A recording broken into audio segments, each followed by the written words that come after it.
Oh, good afternoon, everybody. Thank you for watching my video. Today is Friday, January 28th, 2022, 5:10 p.m. Eastern Standard Time, Clearwater, Florida, United States of America. I'm trying to improve my video production quality.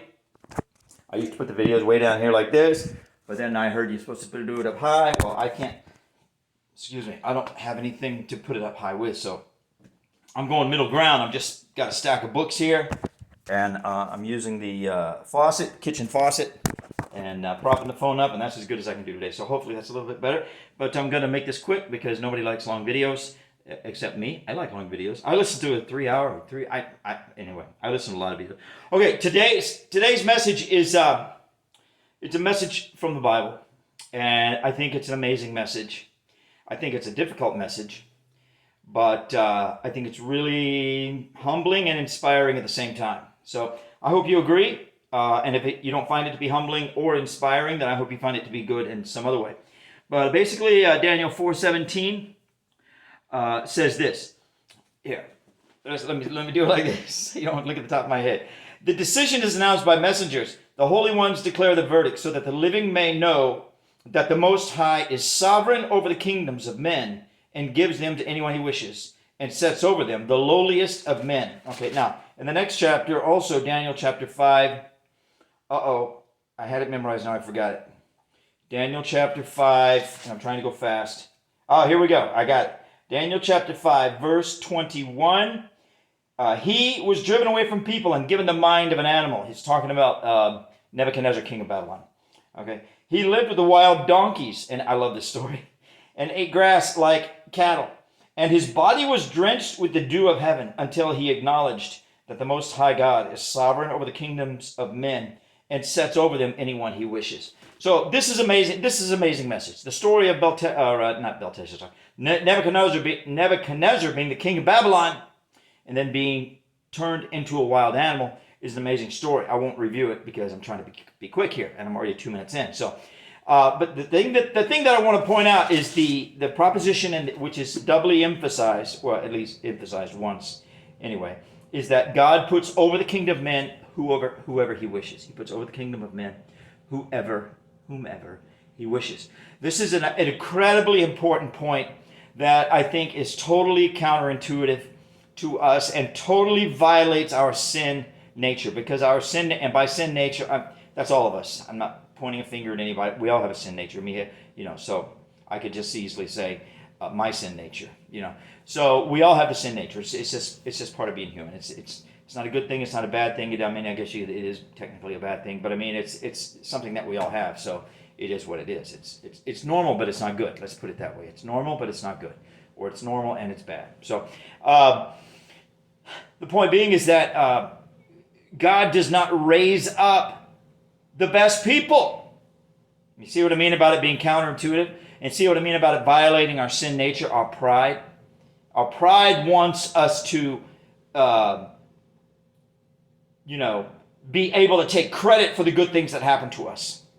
Not only that, but we are all childlike in a degenerate sense, because there's a good way to be like a child, which is innocent and curious and not having that pride, right? Because children don't have that pride. I mean, they're dependent, so they don't have that pride. But the degenerate sense of being like a child, like impudent, demanding, insolent, disobedient, like whatever the right words are, like fit throwing, we're like children, all of us are. And you could theoretically possibly argue that the more successful a person becomes, the more they become like this, meaning we all demand instant gratification. In other words, when we do something, we want an instant reward. When we go to church, we want to instantly feel better. When we help the old lady cross the road, we want to instantly have somebody see us and and give us some reason to believe, give us some indication that they're thinking well of us, or to say something nice to us. Or when we give money to charity, we want an instant we want a compliment. We want a good feeling. I mean, if nothing else, we just want a good feeling. I mean, we always want instant gratification. And again, I would argue that a person could argue that the more successful a person becomes, the more insolent and demanding and entitled they become, because they become accustomed I mean, when you have material resources at your disposal, you can have whatever you want whenever you want. So instant gratification becomes more the norm for you. So, but this is not what this is saying. God said this is saying that God puts the lowliest of men over the nations. So you could be, and now think about how amazing this is. God raises up and he blesses whom he chooses to bless. He doesn't bless somebody because they're good. And by the same token, in the same way, and yet in the reverse, he doesn't take a person down because they're bad. He raises up who he chooses to raise up, and he takes down who he chooses to take down, which is exactly what happened to Nebuchadnezzar. Nebuchadnezzar was the greatest. The greatest. He was the king of all the nations. I mean, he was greater than probably any leader that any of us have ever been aware of, in our lifetime. Greater, And I personally believe the societies of antiquity were more advanced than our society today in many ways. Maybe not every way, but in many ways. So I think that some of these leaders had a more absolute, more far-reaching power than any of our leaders today have. So my personal belief. But and that goes, that anyway, yeah, that goes into the ancient poetry writers and epic writers and Gilgamesh. I mean, all that stuff. Go way back. Okay, so but that's basically it.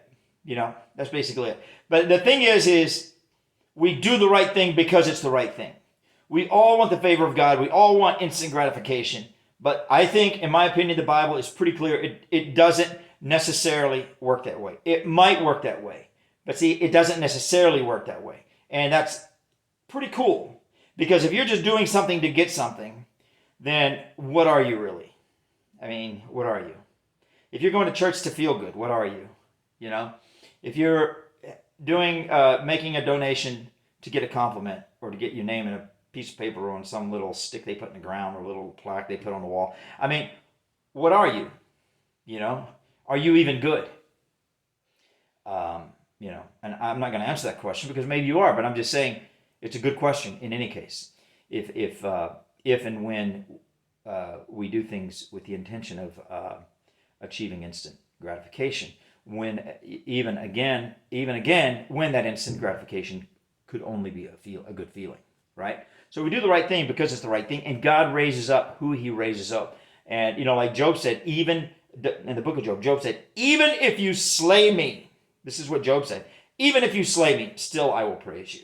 And if you think about the story of Shadrach, Meshach, and Abednego wouldn't bow to the idol that dude, I forget who it was, it might have been Nebuchadnezzar, that dude put up 9 feet wide. You think 9 feet's pretty, and then 90 feet tall. I mean, that's a big thing.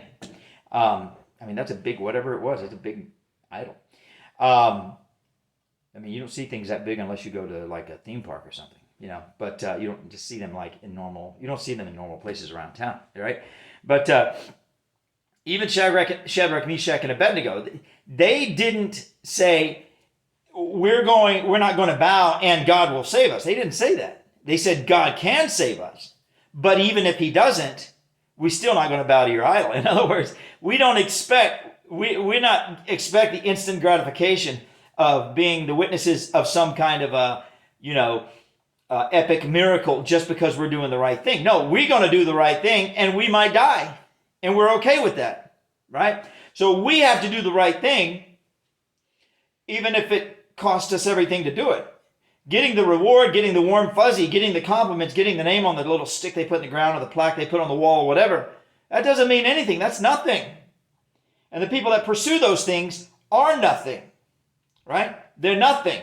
And we all love those things. I mean, it's not like those people are evil who pursue those things. No, that's not it at all.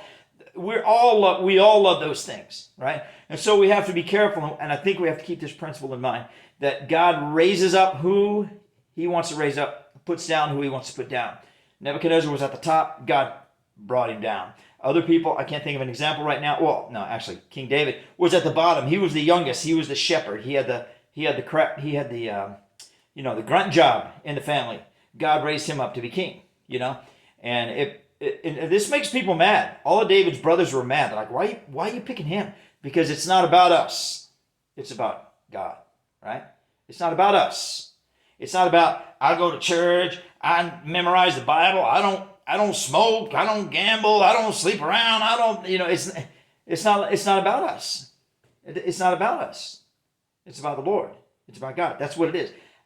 This flesh, this blood, I'm talking about right here. This flesh, this blood, these bones, these hours, these minutes, these seconds, these nanoseconds, they all belong to the Lord.